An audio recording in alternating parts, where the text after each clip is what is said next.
You're back with another one. Top 10 most disrespectful post-fight celebrations in MMA history. Go ahead and like the video. It's by MMA On Point and sub to their channel. Let's get into it because I don't know much about MMA, but it's violence. I like violence. Came out on top, seeing that relief wash over them and that joy, the celebration with their team who sweat and bled with them preparing for this one night, it's such a feel-good moment. Unless it gets soured by a winner who decides to make things ugly. Today's list is all about winning fighters deciding to forego a classy and humble exchange with their opponent for getting in a few more licks against their bitter rival. I'm Tommy from MMA On Point, and these are the 10 most disrespectful post-fight celebrations in MMA history. I saw Trump. I was not happy about that. That did not need to be in this video at all. What's this video from? Is this Number 10, Jon Jones versus Daniel Cormier. I'm not sure if you're aware of this, but Jon Jones and Daniel Cormier don't like each other very much. In the lead up to their long-awaited first encounter at UFC 182, there was the infamous Hot Mike ESPN incident that really illustrated the dynamic between the two light heavyweight stars. Hey, pussy, are you still there? I'm here. And of course, the press conference brawl. Damn, he was not holding him back. This was some of the baddest blood the sport had ever seen, and so it was not too surprising that some disrespect occurred following the bout. Well, technically the disrespect started before the bout even ended, with Jones having decisively won 4 rounds of 5. There was no illusions about who was getting their hand raised following the final horn, and in the waning seconds of the bout, as DC tried for a single leg, Jon threw his hands up in triumph to taunt his opponent. He basically just stopped fighting. That wasn't until Cormier disengaged, and the champ threw some last-second shots, which DC attempted to counter, nearly taking off poor Herb Dean's head after the fight had ended. Damn. In a last bit of animosity, JBJ reached back to the WWF Attitude Era, threw a cross-armed crotch chop in DC's direction. If you didn't grow up in the 90s, that meant suck it. A classy way to end a classy chapter in their feud. Number 9, BJ Penn versus Sean Shirk. It's one of the most iconic images in the sports. That's hella bad blood. Man, an asshole for that though. History, certainly the most in the career of BJ Penn, the licking of the blood off the gloves post-fight. He did it notably following bloody victories over Joe Stevenson and Diego Sanchez. But what's a Baby J to do when they want to taste the blood of their fallen foe, but their gloves are relatively clean? Such was the dilemma facing the lightweight champion after he defeated Sean Shirk at UFC 84. Wait, there was he's no licking love blood lost off between the his... two Wait, I missed Shirk. that. It's one of the most iconic images in the sport's history, certainly the most in the career of BJ Penn, the licking of the blood off the gloves post-fight. He did it notably following bloody victories over Joe Stevenson and Diego Sanchez. But what's a Baby J to do when they want to taste the blood of their fallen foe, but their gloves are relatively clean? Such was the dilemma facing the lightweight champion after he defeated Sean Shirk at UFC 84. There was no love lost between the two fighters. Penn famously declared Shirk dead post-vacant title victory over Stevenson at UFC 80. Sean Shirk, you're dead! A belt that was held by Sean until he was stripped for a failed post-fight drug test. BJ would put Shirk away with an awesome flying knee and some punches on the ground for good measure. When the referee pulled Penn away, he decided to stay and chat a bit, something out of the norm for his post-fight celebrations up to that point. After the taunting was complete, BJ went for his signature glove lick, but realized he was missing the main ingredient. No worries, Shirk is still on the ground being tended to by the medical team. I'll just run over there and swipe some blood off his forehead to lick up. With all the accusations Penn made about Shirk using performance enhancers prior to the bout, maybe not the best time to ingest some of his bodily fluids. Number 8. It's never not the best. It's never the best time. It's never a good time to ingest another person's bodily fluids. That's never a good time. Cyborg don't lick blood. That's just gross. Is it more disrespectful to plan your celebration before you even have the fight? But very disrespectful. So it's also very effective.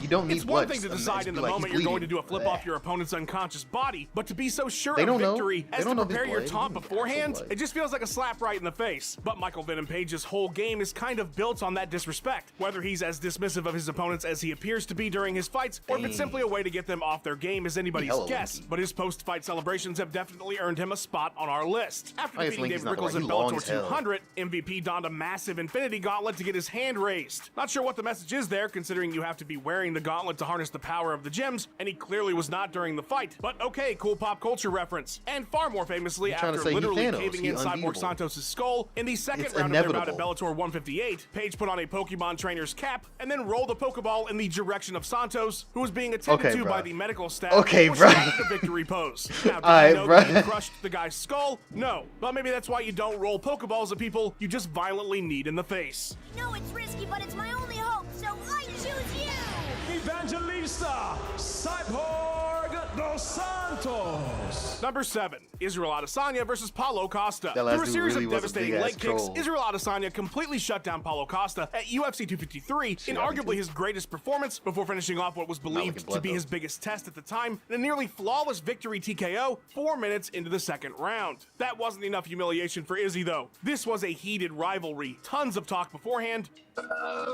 So as Jason Herzog was pulling the champion away from his latest victory, he humped Costa a few times on the way up, rode him.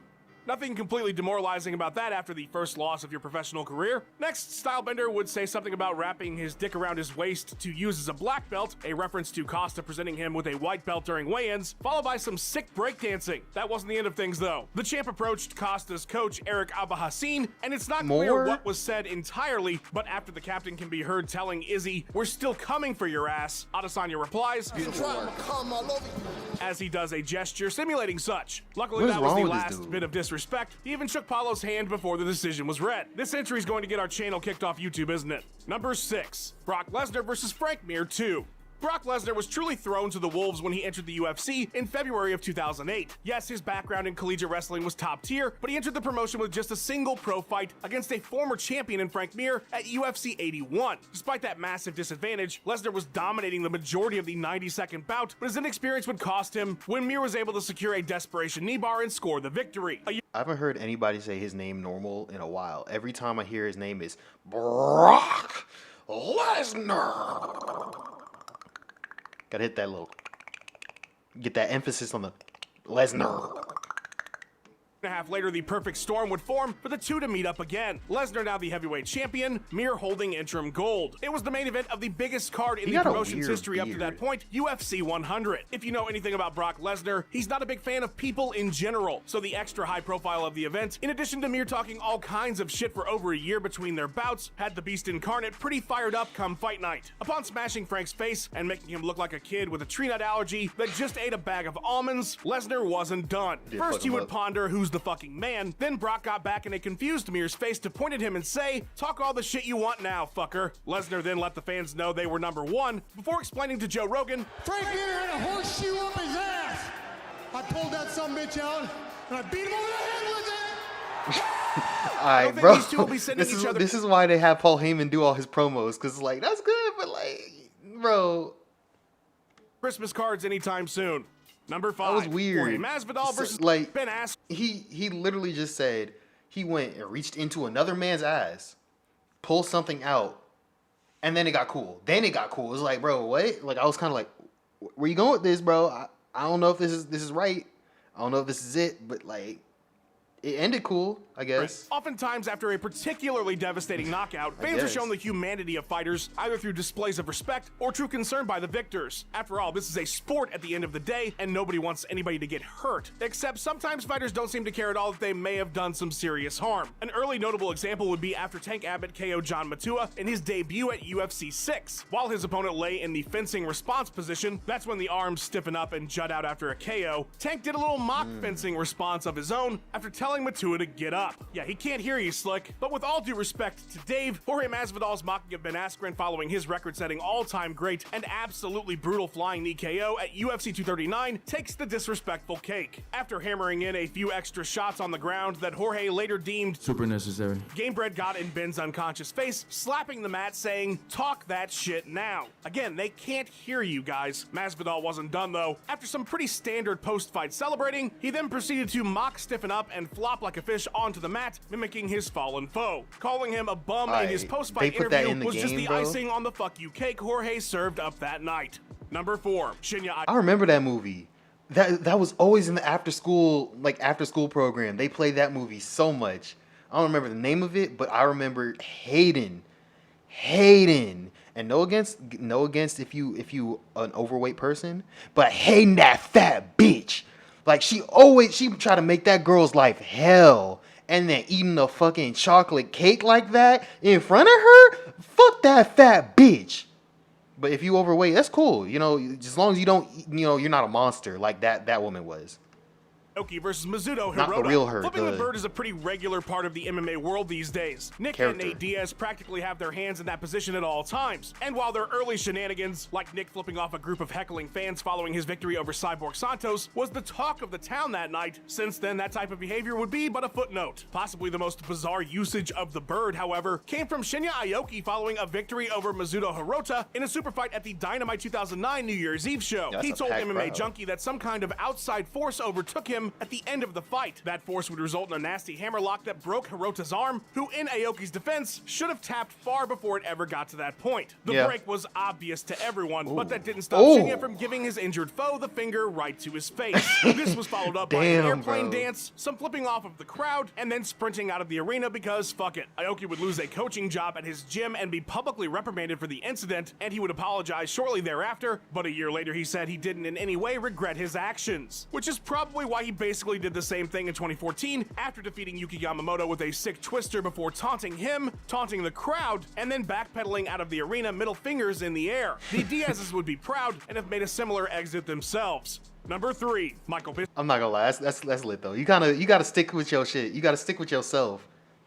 versus Luke He knows who Rockhold he 2. is. He an It was one of asshole. the He knows all-time it. great UFC title fight upsets. Michael Bisping, a late replacement, a quote-unquote gatekeeper, on 17 You can days' back it notice, up so you hops can off be a an movie asshole. set and KOs Like the Conor middleweight was for a champion while. Luke Rockhold in the first round in the main event of UFC 199. Truly one of the most incredible moments in the sport's history. Things got disrespectful fast. Is that though. Stone At least nobody Cold? spit What anyone's movie is face this that? time. By the way, that moment after the Jorge Rivera fight didn't make our list because it wasn't so much a moment of celebration as it No, was Stone some Cold really and bad Adam blood Sandler. that boiled over, much like Khabib hopping the cage at UFC 229. By his own admission, Rockhold underestimated Bisping because of their previous bout at UFC Sydney, and the Count came into the fight with a chip on his shoulder. Following the KO, Michael hopped up on the cage, looked back at Luke and screamed, "Fuck you." Mid-celebration, he would point and laugh at Rockhold, ask him if he knew where he was, and tell the camera that was the easiest fight of his life. Bro, that's not funny, bro. That's a concussion. He's joking about a concussion, bro. That's not funny. Being told Rogan he wanted to be an asshole in the moment but refrained, he would get his chance at the post-fight presser a few beers in. I am the champion of the world, people.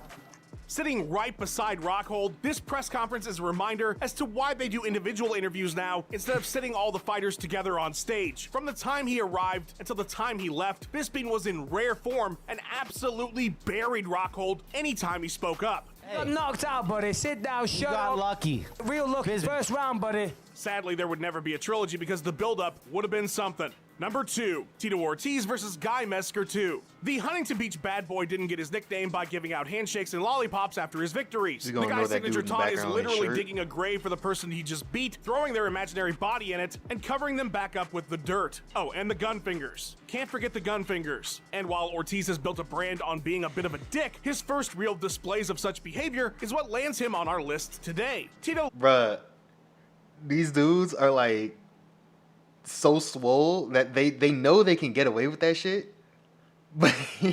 But like, you gonna pay for it. Someone gonna knock your ass out. They always do. It happens, bro. So like, is it like, should you be nice at the post fight so you don't get taunted, or should you just be an asshole because you know you gonna get taunted?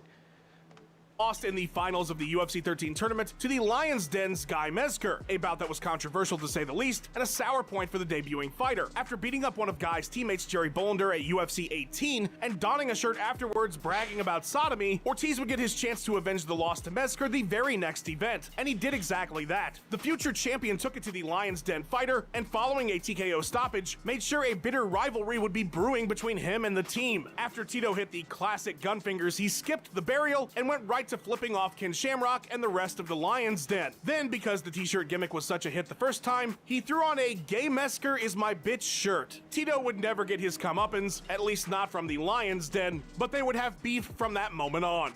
Number 1, Renzo Gracie versus Ben Spikers. There's no rule that says you can't crazy. I irritate know your opponent before a fight in wrestlers mixed have been martial in the arts, UFC, but but, like, maybe that's it. pissing off someone you'll be locked Like in a Ken cage Shamrock, with, where they legit. can I can legally know hurt he you, was- isn't the Damn. best idea. According to legend Ref, and stop several now that. He's- defunct MMA websites of yesteryear, Ben Spikers, Renzo Gracie's Like, first round stop. opponent at the 1995 He's World out. Combat Championship Tournament and a former Olympic judoka, was a bit of a prankster, a bit of a kidder, and spent the days leading up to the tournament prank calling Renzo's hotel room all night long, as well as taunting him and making making fun of him during media events, apparently telling the legendary Gracie he had eyes like his girlfriend. Weird flex, but alright. All the tomfoolery would come back to bite Spikers as Henzo would make pretty quick work of him in their bout after some absolutely brutal elbows to the back of the head. Gracie would force him to tap with a gi choke. Henzo kicked at his fallen foe immediately upon releasing the choke a bit late, and then stepped on his neck after getting up. Oh, he was pissed.